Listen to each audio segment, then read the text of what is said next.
سلام، به چنل من خیلی خوش اومدید.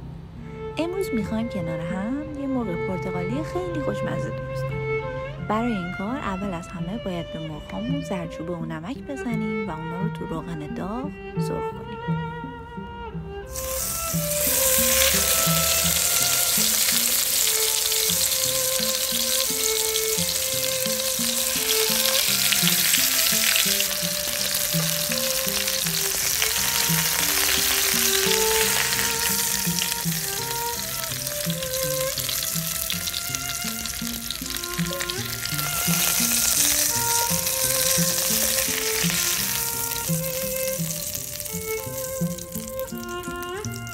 بعد از اینکه مرغامون کاملا طلایی شد، اونا رو از مایتابه بیرون میاریم و توی همون مایتابه پیازهایی که نگینی خرد کردیم رو تفت میدیم.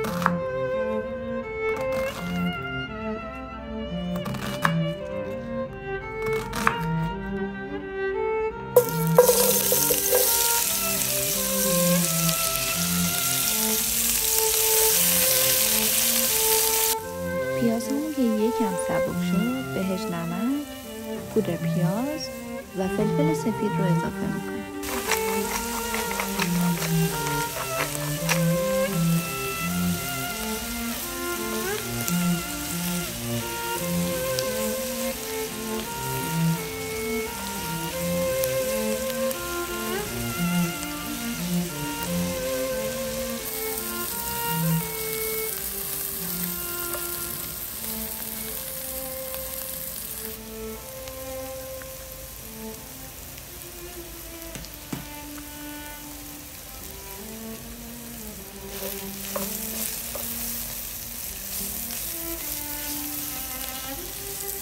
پیازا که طلایی شدن، مرغایی که سرخ کرده بودیم رو برمیگردونیم به مایتابه و روش یه زعفرون غلیظ و خوش رنگ میدیم.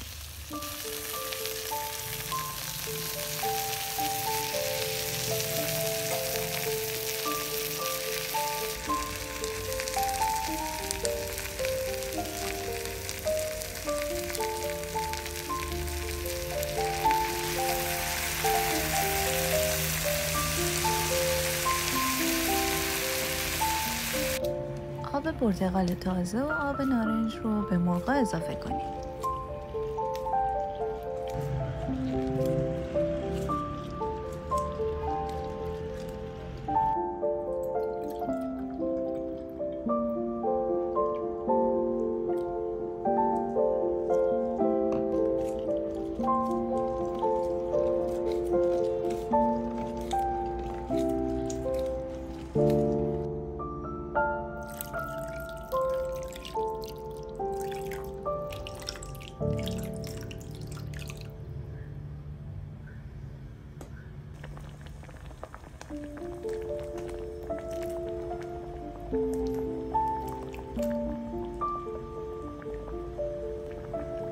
اگه دوست داشتین میتونید مثل من چند تا خلال پرتقال رو هم به مرغاتون اضافه کنید، ولی باید از قبل چند بار اینها رو توی آب جوش بذارید و خالی کنید تا تلخیش گرفته بشه.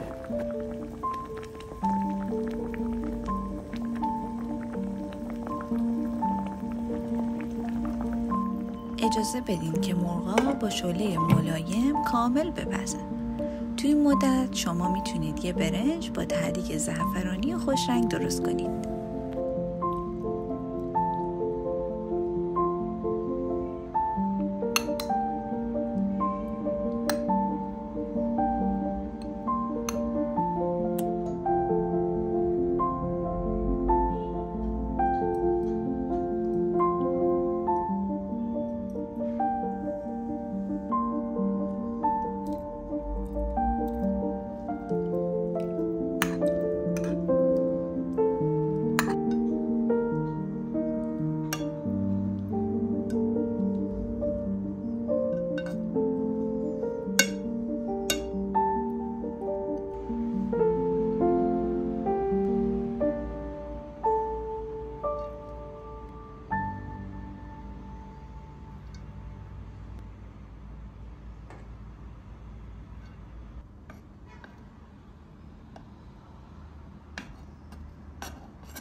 من برای روی برنج، زرش، خلال پسته، خلال بادوم و خلال پوست پرتقال رو که تلخیش رو از قبل گرفتم با کمی شکر تو کره تفت میدم.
امیدوارم تا فصل پرتقال تموم نشده این مرغ خوشمزه رو درست کنید و لذت ببرید.